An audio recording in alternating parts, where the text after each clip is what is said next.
the issue is, how can we be inclusive across boundaries?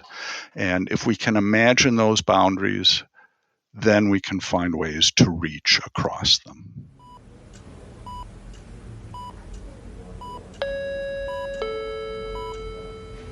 Paging Dr. Cook. Paging Dr. Cook. Dr. Cook, you're wanted in the OR. Dr. Cook, you're wanted in the OR.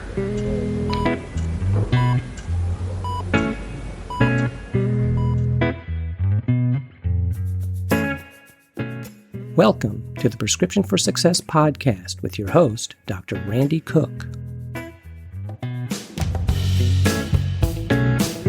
Hello, everyone, and welcome to the Prescription for Success podcast. I'm your host, Dr. Randy Cook.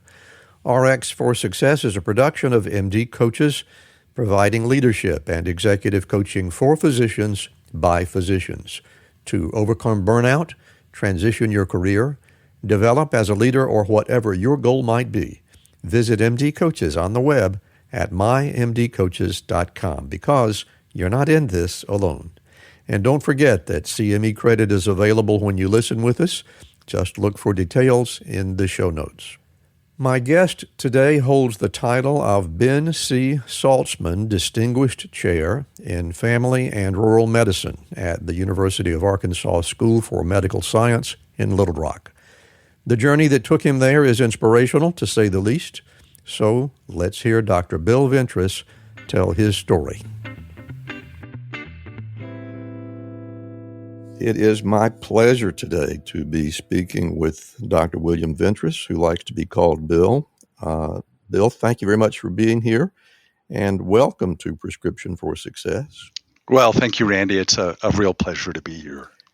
I'm really looking forward to this conversation. I want to mention that Bill has recently been invested as the Ben Saltzman Distinguished Chair in Rural Family Medicine, which is indeed a great honor. And I am just delighted to know that the people at the Medical University in Arkansas were smart enough to set up such a program. And from what I've been able to learn about you, Bill, they picked the right guy for the job.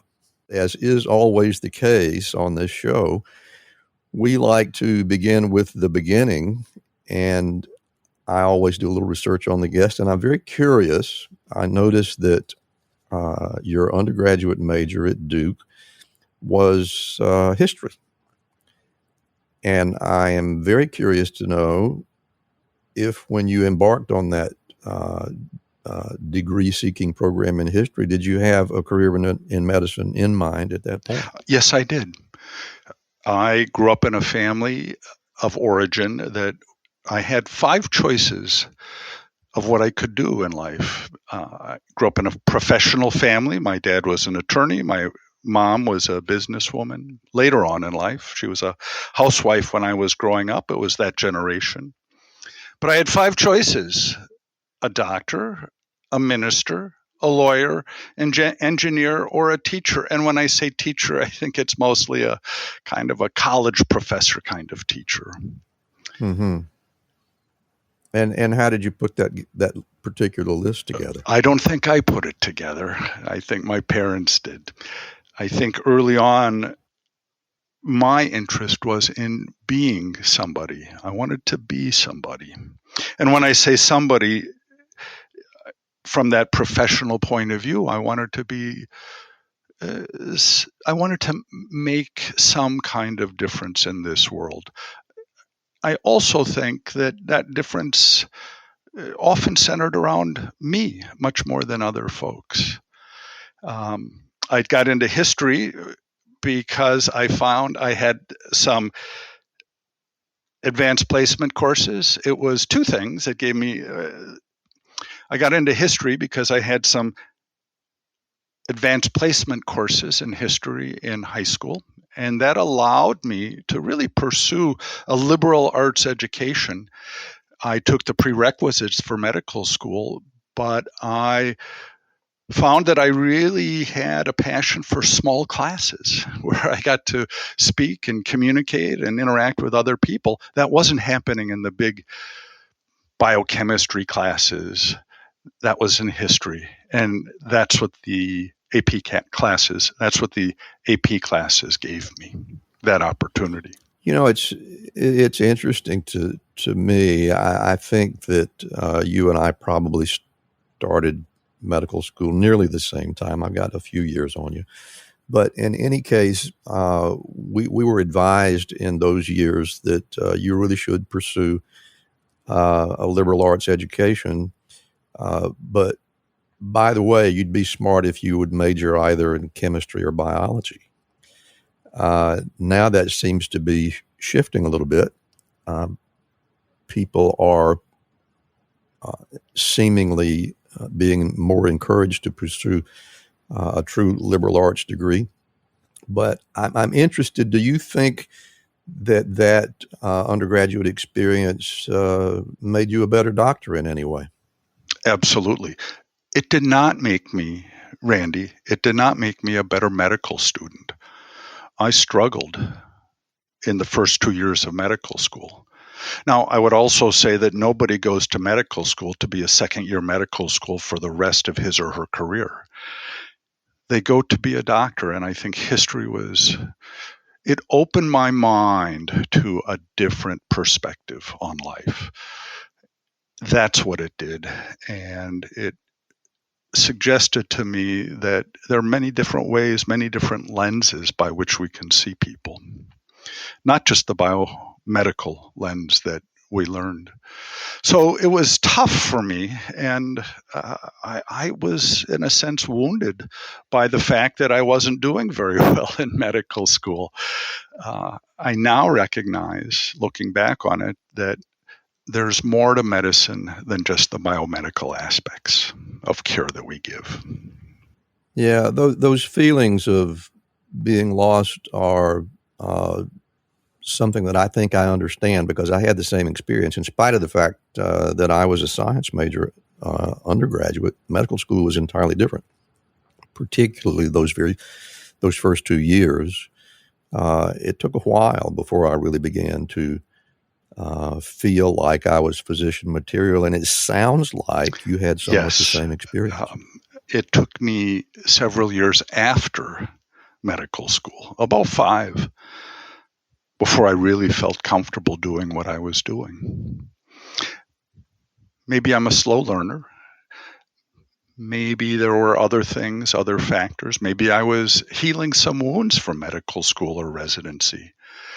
Maybe I just needed to get out in the community and away from that somewhat isolated academic community into real life and real practice. Tell me about some of those wounds, those medical education wounds. So, Randy, I think that there are 2 or 3, maybe 4 wounds that I struggled with. One was just that I was somewhat unused to the amount of information that I was trying to cram into my head, and subsequently fell out of the other side. There is a lot of that. There is a lot of that. That old fire hose metaphor that people used to use. I don't know if they use it anymore, that you're standing in front of a fire hydrant and just absorbing information. The second thing was that I'll use this word, I had prided myself on being a thoughtful person, and I didn't get the sense that being thoughtful was part of my medical education, especially in those first 2 years. And even in the 3rd year, it was about a role relationship with patients, with other colleagues, that was very hierarchical. I'm not sure that served me, and I'm not sure that served the patients with whom I was working. The third wound was simply that, and I say this only in retrospect, but that the patients with whom I worked in my real practice after I finished residency, their lives were much more multidimensional than I was taught in medicine. And I recognized that unless I could connect with them in some way, the medical aspects of care somehow got buried. Buried in the way that I don't have control over what my patients do when they're not in the hospital. And much of my work has been, the word now would be coaching. Coaching in the sense of I'm encouraging, nudging, trying to get them, my patients, to see how they might be more healthy in their own lives, in the context of, their homes, their communities, in their families. And that wasn't taught to me. We'll get back to our interview in just a moment, but right now I have a message about the upcoming DPC conference. Pre-authorizations, reimbursements, administrators, and EMR clicks are robbing your time with patients and challenging your clinical judgment. Physicians, you don't have to be miserable in medicine. You didn't pick the wrong profession, just the wrong practice model. Thousands of physicians have opened independent direct primary care offices around the country. Patients pay a flat monthly subscription for everything a local doctor's office can offer. This November, the Direct Primary Care Conference delivers the nuts and bolts of launching a membership practice that offers concierge care at blue-collar prices. Seasoned direct primary care practitioners from around the country will descend on Dallas to be part of the happiest CME on earth. So check out dpcconference.com for tickets to our next conference. First-time physician attendees receive $200 off, thanks to a grant from the Physicians Foundation. Visit online at dpcconference.com. And now let's get back to our interview. There's a lot of wisdom in that, and you're exactly right. That is certainly not the sort of knowledge that was being handed over to most of us in that era. And I'm not sure it's being handed over to people now. Well, I'm sorry to hear that, but it sounds like to me that you're certainly trying to make a difference in that regard. And I'm also wondering if that sort of discomfort with your understanding of the human condition overall, did that in some way inform your decision to pursue a degree in anthropology? Absolutely. But I'll say this, and this is the truth, is that even after my residency, something was missing. And I was still not fully prepared to be that family physician that I had imagined myself. And I say imagine myself, I came to family medicine late in my medical school career. I really thought I wanted to be a pediatric nephrologist because one gentleman, Tom Nevins, I did some summer research programs with him for 2 summers, and he treated me not like a student scut worker, but like a real person. And he was the one physician that I had really any contact with prior, outside of my pediatrician, the one person I had any contact with in the medical field before I went into medicine. It was a profession, but I didn't really know much about it. But Tom was a gracious and decent person and a pediatric nephrologist. So that's why I wanted to be a pediatric nephrologist. In medical school, I realized, I don't want to be a pediatric nephrologist. I just want to be like Tom Nevins. Mm-hmm. It's good to have heroes, isn't it? It is good to have heroes. And, Tom is not famous, at least not in a conventional way of hero-dom, but he was my personal hero, and I'm sure he was a personal hero to many other young students.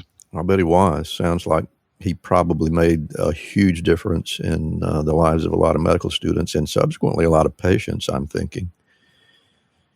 And similar question, you went on to get a master's degree as well in psychology and systems counseling, did you not?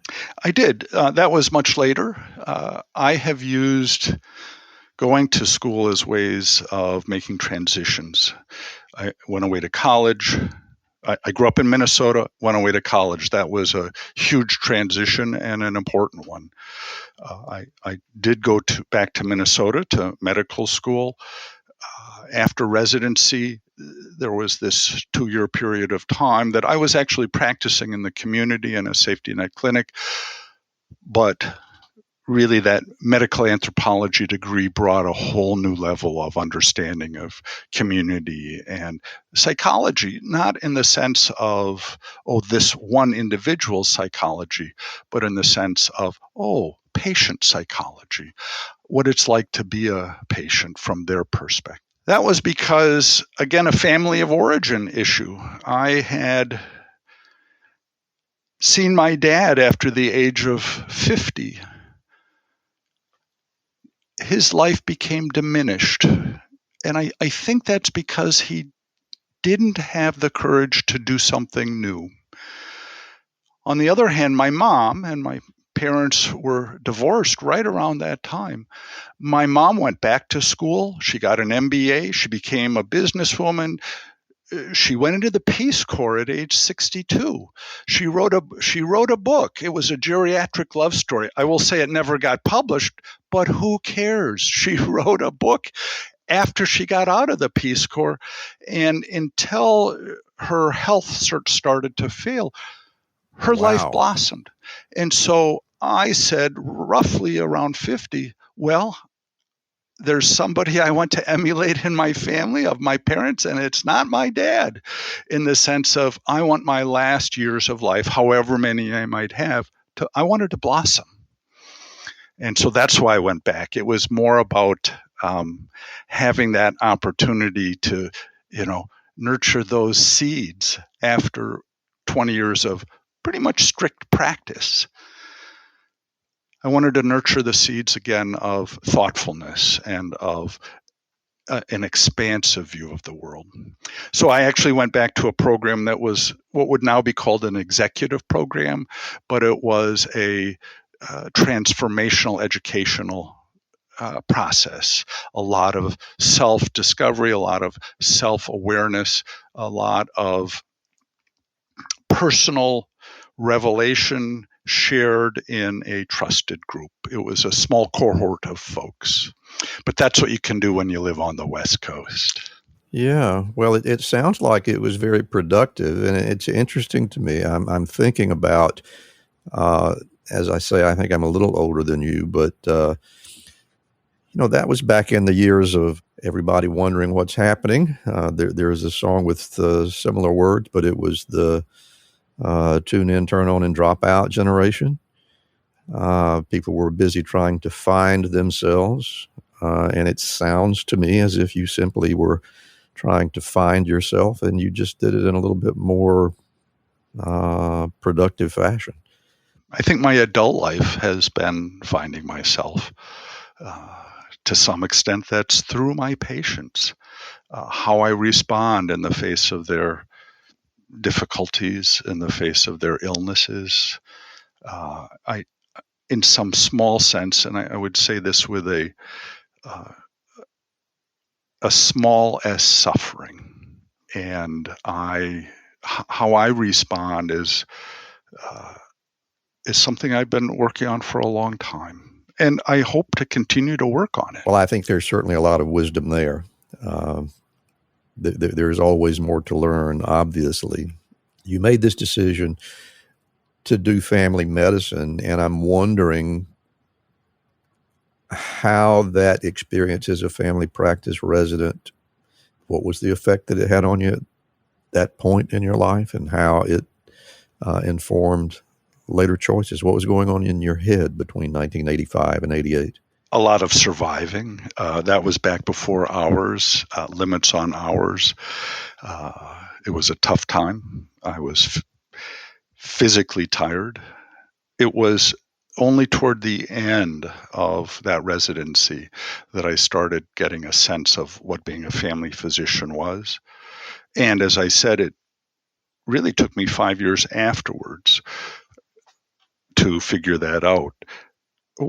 Randy, one of the things I did early on, because the discipline of family medicine wasn't matching what I had hoped in terms of community, in terms of service, in terms of a broader view of medicine.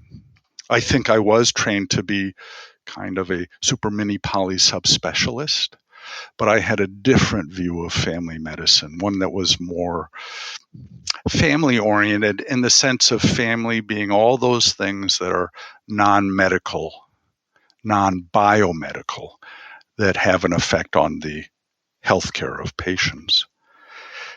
And what I did was, out of my respect for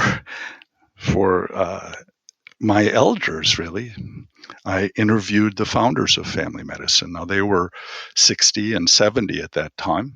I was early 30s. And I did exactly what you're doing, except that I said, rather than tell me about your personal development, I said, tell me about your relationship with family medicine and why did you want to become involved in the development of family medicine? And they had wonderful stories of community, of being embedded in a community, of the spiritual nature of that community existence, of the relational aspect of family medicine, almost being part of the family, of how the medical care that we do may not be the kind of instantaneous success that a surgeon or a neurosurgeon or a general surgeon might have. But it had a worth and a value that was built on issues such as, today we'd call it continuity, but one of the people, he talked about fidelity to patients. And I think there's something to that difference based on curiosity and affinity for the patient. Hi, I'm Rhonda Crow, founder and CEO for MD Coaches. Here on RX for Success, we interview a lot of great medical professionals on how they grew their careers, how they overcame challenges, and how they handle day-to-day work. I really hope you're getting a lot of great information. But if you're looking for an answer to a specific problem, management or administration challenge, or if you're feeling just a bit burnt out, like maybe you chose the wrong career, well, then there's a faster way to get the help you need. No, it's not counseling, it's coaching. RX for Success is produced by MD Coaches, a team of physicians who have been where you are. I know you're used to going it alone, but you don't have to. Get the support you need today. Visit us at mymdcoaches.com to schedule your complimentary consultation. Again, that's mymdcoaches.com, because you're not in this alone. We'll get back to our interview in just a moment, but right now I want to tell you a little bit about Physician Outlook. If you haven't discovered this remarkable magazine, please do so very soon. It was created by physicians, for physicians, to showcase the intersection between clinical and non-clinical interests, whether it's writing, painting, cooking, politics, and dozens of other topics. Physician Outlook gives a physician perspective. It's available online and in print. It's really unique among physician lifestyle magazines. And like the Prescription for Success podcast, Physician Outlook amplifies the voice of any physician who has something to say. It also engages patients who still believe in physician-led, team-based care. And Prescription for Success listeners can get 3 months free when you enter our promo code RX for Success and select the monthly option at checkout. That's a really great deal on this stunning publication. And now let's get back to today's interview. Remember how I said I wanted to be somebody? And that's why I entered medicine? Well, something happened over the many years. I really want to belong to the Society of Teachers of Family Medicine. that organization has allowed me to have that sense of belonging in a professional way, just as my work with patients has allowed me a much more broad sense of belonging. And I will also say that there's, I'm not going to say spiritual. People have talked about the biopsychosocial spiritual dimensions of care. Spiritual touches on religion, I think, a little bit. I don't want to say that what I'm going to say is anyway religious, but it is faithful. Faithful with a little f, that what I do, I believe that what I do, and my work in the Society of Teachers of Family Medicine, and with my patients, and now at UAMS, the University of Arkansas for Medical Sciences, that I can and do have some small effect with other people. So it's a faith in my belonging, and with my opening the door for other people to sense a similar sense of belonging with me, that I exist, that I do make a contribution in some small way. And I like to think that those add up. I think that's what keeps me going. I was reading today a wonderful article by a young family physician in JAMA about some of the same concerns of moral injury that he felt in his training. Well, I think I healed that through that sense of belonging. And that young gentleman, I've forgotten his name, I truly hope he can find that sense throughout his career that awaits him. Well, perhaps that Bright Light Award may have had something to do with your financial contribution, but there's another item that I think had nothing to do with anything except your reputation, and that is your recent investiture as the Ben Saltzman Distinguished Chair in Rural Family Medicine at the Medical University in Little Rock. That sounds like a really big deal to me, and I should think that you have every reason to be proud to be in that position. And I think your medical university should be proud that they are doing something as meaningful for the discipline of family medicine. And in any case, I'd like to hear your thoughts. Well, first of all, thank you. Ben Saltzman, by the way, was the quote, father, unquote, of family medicine in Arkansas.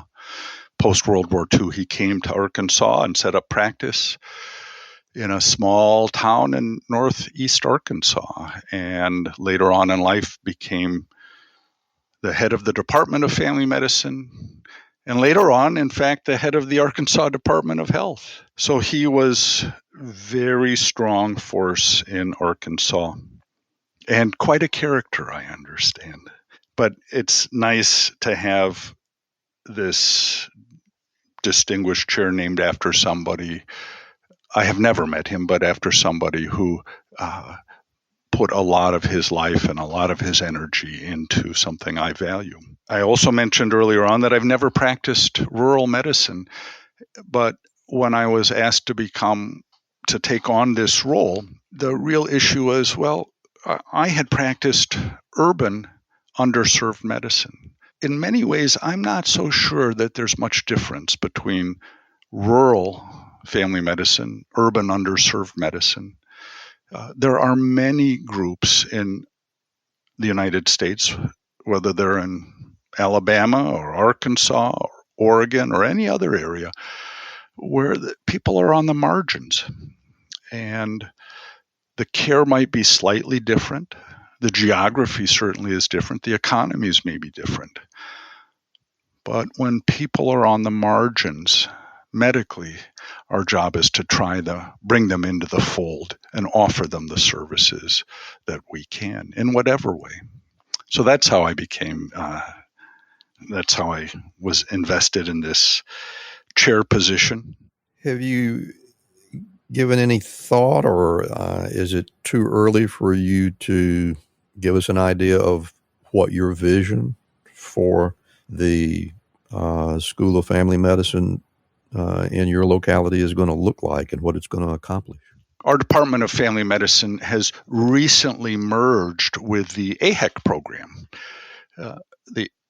It's no longer called the AHEC program or Area Health Education Centers, but it's the regional programs in family medicine, 6 different residencies around the state. So my real hope is that we can start communicating, learning from each other across the state of Arkansas. Like Alabama, Arkansas isn't the wealthiest state in the union. There are lots of needs. It is a predominantly rural state.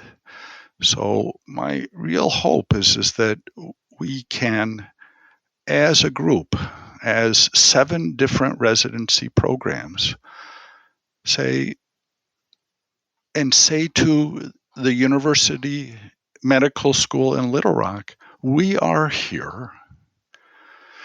The health of these people in rural areas is important.